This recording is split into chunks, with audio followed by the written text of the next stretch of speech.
Hey, good afternoon. Here out in the East Coast and 9 a.m. ish out on the Pacific Coast. It's Carm Capriato. Good to have you here. Aftermarket Weekly, week 125. I don't know about you, but it's been raining at my neck of the woods for 3 days in a row. I don't know, Travis. I think there's such a thing as hurricanes going on out there, and we may be getting affected by it. Yeah. Yeah.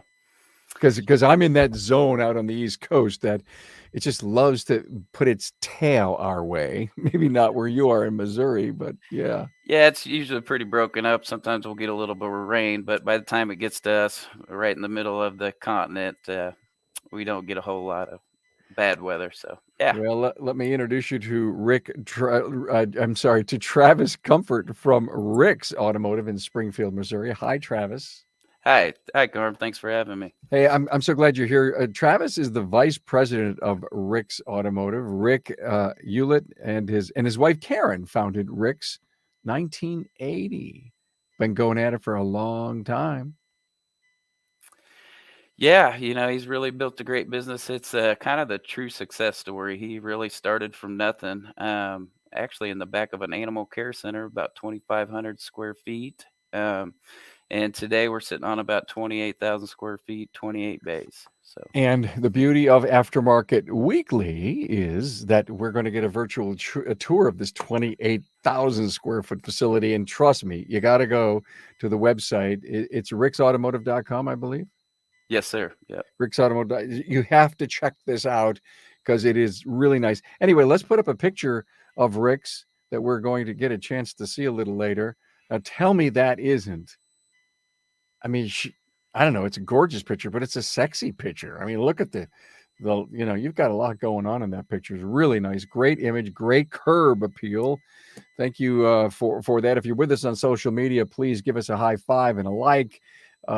Share this out. Of course, this ends up on my Facebook page and YouTube and Twitter, and let's have fun with this for the rest of the week and share this gorgeous tour and our great discussion with the rest of the world.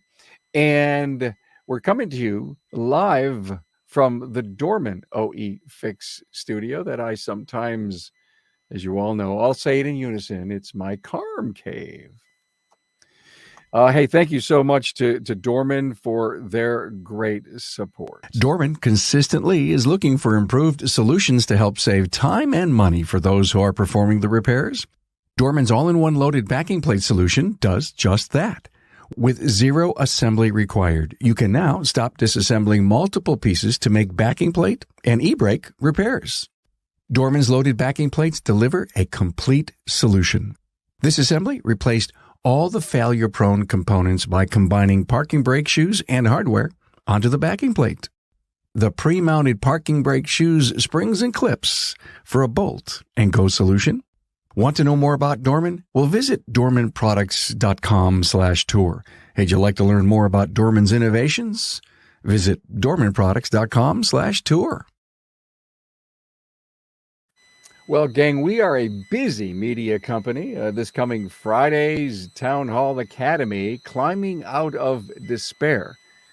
Let me let you know that this was a phenomenal episode. We've pre-recorded it because Tracy and I are going to be at ASTE in Raleigh, Durham area in North Carolina with the great people from ASTA. Please tune in this Friday if you're not going to be at ASTA with us. So look at Travis. Let's talk about you are the second generation. And I know this has got to echo with so many people out there of family coming up in the ranks, second generation. And you never turned a wrench, which was kind of cool. Did you come to the business with a business degree? Yeah. I actually had my bachelor's degree in business from a local Missouri State University here. And kind of my last year there ended up meeting my wife, which is Rick's youngest daughter. I kind of did a few things before coming here, but just kind of started and um, just worked my way up. I was the guy out there cleaning the bays, mopping the floors, sweeping things, doing anything the technician needed to keep those guys rolling. So slowly work my way up from there. I'll never forget, Rick. You know, our family business was only a block away from where I lived. And so I would come home from school and dad would call the house and he'd say, "What are you doing?" I says, "Well, us guys were going to go to the school across the street and we were going to, maybe play a little pickup game of baseball or whatever." And he goes, "No," he says, "you're coming down and sweeping the floors." And so I totally get what growing up in a business is about, and especially coming on board saying, "Hey, this guy can't turn wrenches, but I'll bet you he can do a ton more." And obviously, you're the vice president of the company right now after 13 years. What an incredible business! So, how is business, trying to feed, if you will, the 28,000 square foot giant that you have? Business has really been good. No complaints there. Obviously, kind of with the local economy and everything going on, people are fixing their cars up. Not only are used cars prices inflated, it's hard to find a new one. So, um, kind of lazy with fixing cars and keeping them repaired. So, yeah. So, what do you find the biggest challenge that you have in your position in the company? I mean, I know there's a million of them out there. Put COVID on the side. Uh, yeah, COVID definitely a challenge, but there's many of them. The biggest challenge is it's hard to say. Just keeping 40 employees happy is a challenge itself. But we have a family atmosphere here, and we all get along, and we're all here to do a job and keep people on the road and fixing cars up. Well, I love that. I mean, there's no doubt with a company your size, making sure that this is your largest family versus Yeah. individual families, to keep them happy, satisfied. Are you down or short a technician at all? Well, we just had an apprentice technician kind of leave us, but it wasn't working out for him. And there's a local OTC, Ozark Technical Community College. We work directly with kind of their automotive repair department and have a great relationship. So we've had good luck with them and getting good, young, smart kids that want to work. And, luckily we have a seasoned technician in kind of each shop. We're kind of three shops in one, and we'll pair them up with a technician that's been doing it for about 20 plus years. And, if they have what it takes, and we'll keep a close eye on them. And once they're ready to kind of go on their own, we'll go from there. But right now we have one tech opening, but hadn't had a huge problem, so to speak.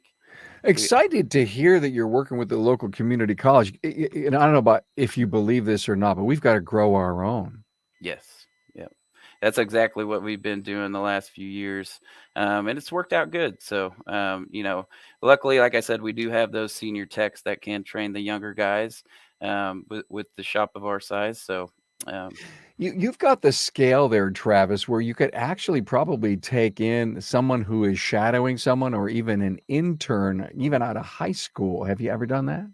yeah, actually, we have a dedicated lube bay, and we have about two guys just finished high school and working out with this. One guy kind of apprenticed with us last year and came back and graduated high school, and he's with us again. So yeah, we've had quite a few of them.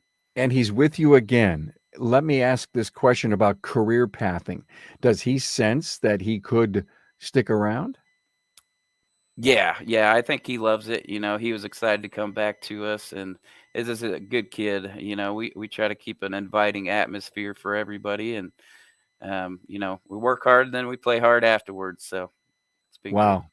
Excellent. Well, look at thank you so much for being here. Let's get ready to take a look at Rick's place. But first, I want to tell you what we've been doing as far as sitting in the studio recording some great episodes with you. Let me see. First, practice what you learn. A great episode with G. Jerry Trulia and Pete Meyer. Is we recorded that live just after I saw an EV hybrid class. So I was full of all kinds of great questions to ask about practicing, if you will, practicing what you learn. Matt Fonslow did a very serious episode, Automotive Technician Suicide, with Margaret Light. You will be very surprised to hear some of the statistics that would come out of that episode with Matt. And it is so well worth the listen, because we need to get smarter as an industry about mental health. Hunt Demarest breaking down sales targets. Great episode, a great follow-up to some of the stuff that Hunt's been doing. And Guerrilla Marketing, 20 groups and industry associations with Tim and Tatsu with Kim and Brian Walker, the Auto Repair Marketing Podcast. Well, let's jump in to see this really neat place in Springfield, Missouri, Rick's Automotive, as narrated by VP Travis Comfort. Let's do this, man.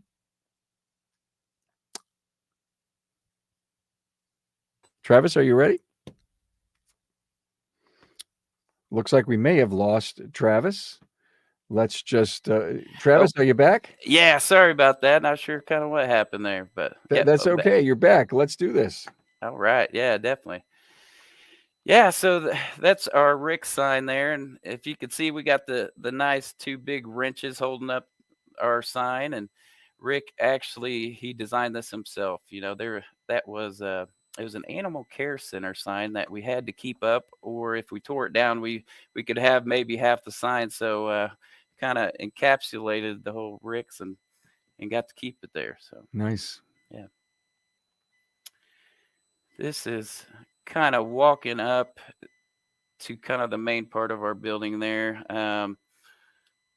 That's the newest wing. We got a display room there on the left you could barely see, and kind of walking up here to the main drive-in. Looks like loaner cars. Yep, we actually have 4 of those vans. We got about 2 years ago. We've talked about it for a long time and finally pulled the plug and got them wrapped, and it's been a great moving billboard for us. So it looks like there's sections here. Does each facility have its own, if you will, compartment? Yes, we kind of set it up kind of like a hospital. We specialize. A building's kind of our diagnostics, drivability. B building we'll see later. That's our fleet building. Then C building's kind of our quick lube. Right here is our front counter. Where we check customers in, check them out. There's our nice waiting area. Wow, that is nice. That is really, really nice. And many waiters anymore? It caught us at a good one. We do have waiters for oil changes, so it wasn't too busy at this point in time. But most of the time we have 4 porters to take customers home, pick them up, and so just oil change waits. Here's our service advisors. We got 4 service advisors, kind of deal with the walk-in customers to keep them together. There's Terry. Then this is our fleet side, which we have 2 service advisors. Let's stop this for a minute. I want to ask a question about these service advisors. I see them sitting down, but does the customer sit across from them? Well, there's actually a window there, so they couldn't really talk to them. But a lot of our guys go out to the lobby if they're sitting there and talk with them, or go up to that front counter that you see. So I schedule an appointment with you, Travis, first time, and I walk in. What's the process of assigning a service advisor? Well, each service advisor kind of has their specialty also. Okay. We have, a diagnostics guy. Then we have a kind of a front end chassis guy. So they are specialized also. Oh, so whatever the customer's coming in for, that service advisor is going to be, if you will, attached to that client. Yes, for the most part. Then, so we are 4 service advisors for the walk-in customers, and we keep them with the specialties. But if they make that connection with the customer and they want something outside their specialty, we'll keep that same service advisor with that customer. I got it. Okay, nice. Yeah. And look at this. This is our training lunchroom. That table right there kind of splits apart, and then every other Tuesday we'll supply lunch and go over training needs, equipment needs, things that are going good, things we need to fix. I got a double oven refrigerator. Nice place to hang out. And do you find that your people eat lunch there a lot on their own? Yeah, we have quite a bit of guys that'll eat lunch there. We actually have another lunchroom in the other building to make sure we have enough space for everybody also. Then this is kind of walking into our parts room here. Sorry, I'm not the best video taker, it looks like, but we have a dedicated parts guy that looks parts up for all the techs, and then he'll let the advisors know at price and availability. Now, there's no doubt that the size of your business would require these positions. As an example, probably a sales director, this 7 service advisors, and a parts person. Besides finding and acquiring parts, are they managing all the credits and the returns? Yes, they're kind of making sure everything gets returned, core returns, all that. Then we do have a office lady that kind of goes through and makes sure we get all those credits and goes over the statements. But Yeah. Okay. yep, Yeah. She's yeah, doing the paperwork, but the correct. parts guy is also probably Yes. helping stage the production too. Yes. Yeah, and we have a really good rapport with all of our, parts suppliers. We actually give them a map of the building, and their parts guys will drop the parts at the toolbox of the technician that needs to go to. So, Excellent. yeah, saves time and confusion. Such a Yeah. clean place. That is our general manager, Tim Fess's office there, and he's got a little extra person to help him out. Got another computer in there. This would be our HR, accounting, secretarial office, Beth and Brenna. And that's my office up and since for the last 6 to 8 months. Rick took all his furniture home, and he actually has his office set up at home, so he's Nice. still Smart very man. involved. Yep. Smart man. Yeah. And we kind of put old publications up on the wall, get them framed, and so customers walk by, they can kind of read different articles we've had in the past there. So, Man, does this show strength as an independent to anyone who would walk through this place. all right. So, kind of going back outside, this is what we call A building, which would be kind of the first building that Rick had built after he got out of the little shop he started in, and kind of going back under the awning. And we always want the customers to kind of drop their vehicles off right there so they can walk right in, and we'll take the vehicle from there so they're not trying to search around our campus where to park and what to do with the keys. Very nice. I need to make a compliment here. Let's stop the video right here. That you have the ASE logo as part of your logo.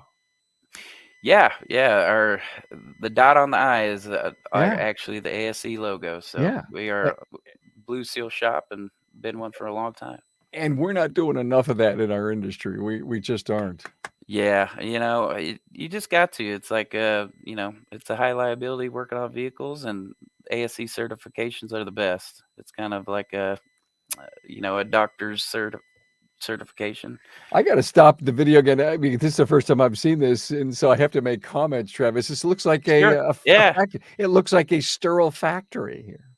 Yeah, we try to keep everything clean. We have actually a guy dedicated to each building that will clean up their own building, and we really, we want to keep everything professional. Image is big to us, and we've been known to eat off the shop floor, so it's a hard feat in the automotive industry.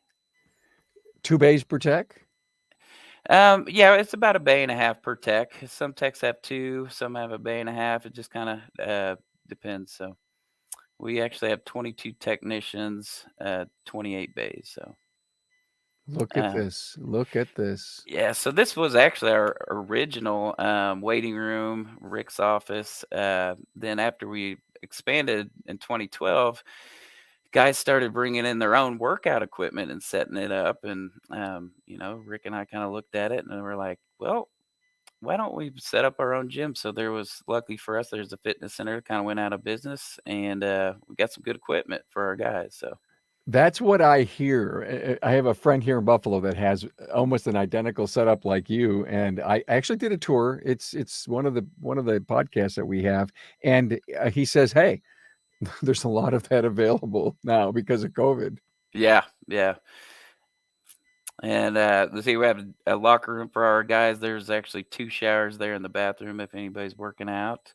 Um, and kind of show the shower there.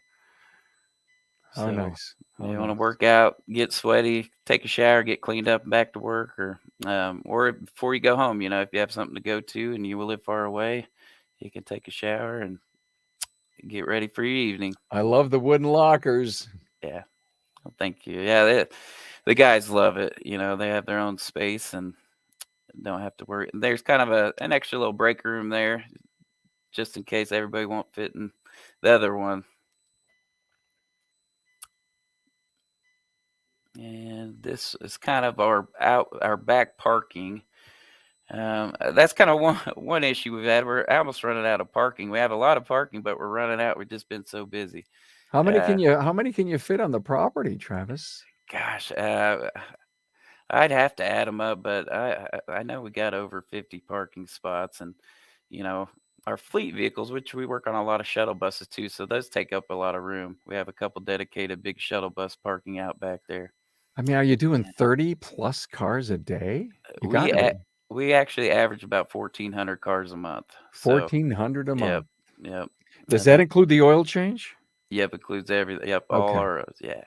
And are the oil change getting any kind of modified inspections so they could come back and participate in maintenance in the bays? Yeah, we do a 40-point inspection on every vehicle, and if it needs any maintenance, we try to get them in as quick as possible. Sometimes we're a little backlogged lately, about a week, but we get them as quick as possible, and sometimes we can squeeze them in real quick. But yeah, and then this is our fleet building here, built in 2000. We have 2 big hospitals here in Springfield, Mercy and Cox. We've worked on their vehicles for about 30 years, and they also bring their surrounding counties to us. We have technicians that go to the builders that build those ambulance boxes, so they know the ins and outs. Not only are they doing the maintenance on the engines and everything, they're fixing the box parts of them too, and cots and all the emergency equipment. So is it up to 1 ton stuff? Yes, yeah. And we just try to. This is kind of behind the wall. We try to keep all of our equipment and oil and stuff behind the wall, and that's our fleet parking. Keep a lot of the big vehicles there. So Man, yeah. is this the lube bays? No, we'll be walking into our newest wing, right? So right there at the wall there, that's our newest addition. We added in 2012. We got to the point where we're doing oil changes and tires out of a bay, and we're backed up weeks. So it's like, how do we get these customers in that need a quick oil change or quick set of tires? And this is kind of our new addition here. Nice. Now you're not shying away from tires at all, right? I mean, you're No, doing. yeah, we've been doing tires for a long time. So I see yeah. 2 alignment racks there. Yep, we got 2 alignment racks, 3 tire machines, 2 road force balancers. You might see here in a few minutes. There's a big tire rack carousel. Just went out of the picture. Keep all of our stock tires there. We do a lot of front end suspension, chassis, brake work in this building also. So there's a big speaker there. The guys I see actually that. threw their own money in and bought it. So it was a kind of a neat deal that everybody gets along. And So am I right to assume that the lube bays are right here, but you're doing other work all around them? correct. Yep. So this is right there is kind of our lube bay. I'll take you. We actually have a pit. We'll be walking down here in just a minute. So you can fit about 2 cars on each end, 3 cars total if we needed to fit them in I the see. the Yeah, lube bay. nice. Yeah, Yeah, yeah. And this is the pit. yeah. We kind of keep the color code exactly with the interior of the shops, paint Are everything. the filters down there or not? Yes, yeah, we keep a lot of fast-moving filters down there. There's kind of a rack on each side. The guys can grab what they need and go. Look at Um, this. This so is so slick, not only for customers, but for your own people. yes, we kind of a little back patio, and there's actually a speaker system we have set up so we can kind of turn on music for the guys or customers, and um, just make them feel invited. And What an incredible operation. I mean, I got to give Rick all kinds of high fives because, yeah, yeah, and you're so much into detail. To me, it's clean, it's modern, it's organized, it's structured, and yet you got a family that looks like they come in and they know what to do next. yeah, yeah. Detail's huge, and Rick's always been very detail oriented and kind of designed everything himself too. So blessed to be a part of this organization, and uh, it's great. Wow, we are honored to have had you as a guest here, Travis. Thank you for showing us this great virtual tour. There's so much to learn from it as people will look at this and then hear your and I's discussion. But I think this is one of those tours, everyone, where you got to get to our YouTube channel or the show notes page and just click on that YouTube channel. You got to see the behind the scenes and how um, the facility looks bigger and better than any dealership or big box store anywhere or ever in the country. What a job. Well, thank you. We appreciate that. Yeah, Wow. yeah. We try to keep image is very important, and we want to keep everything nice and clean and get away from that, dirty, nasty automotive repair shop, and Yeah. um, change the Are you higher the standards. are you guys not afraid to touch Euro cars? Oh no, not at all. We work on everything. So we actually have a kind of a Volkswagen guy, a Mini guy, BMW guy. So yeah, Europeans, Asians, domestic, Cool. we Cool. do them all. It seems like you guys would not be shying away from anything. You're not a specialty shop, but yet you've got specialty Yeah, tools, equipment, and people. correct. Wow. Well, Travis, thank you so much. Travis Comfort from Rick's Automotive, Springfield, Missouri, one of a huge, huge, huge. Did I say that huge a couple times there? 28,000 square foot operation. Hey, don't forget, you can always, you're going to catch us as a podcast coming up this particular weekend, this Saturday. We're everywhere, so don't hesitate to hang out with us. I thank you all so much for hanging out with us. And for everyone, as we do this thing live, we'll see you at ASTE this weekend. Bye, everybody. Thanks, Carm. Thanks, Thanks for Travis. having me. Thank you.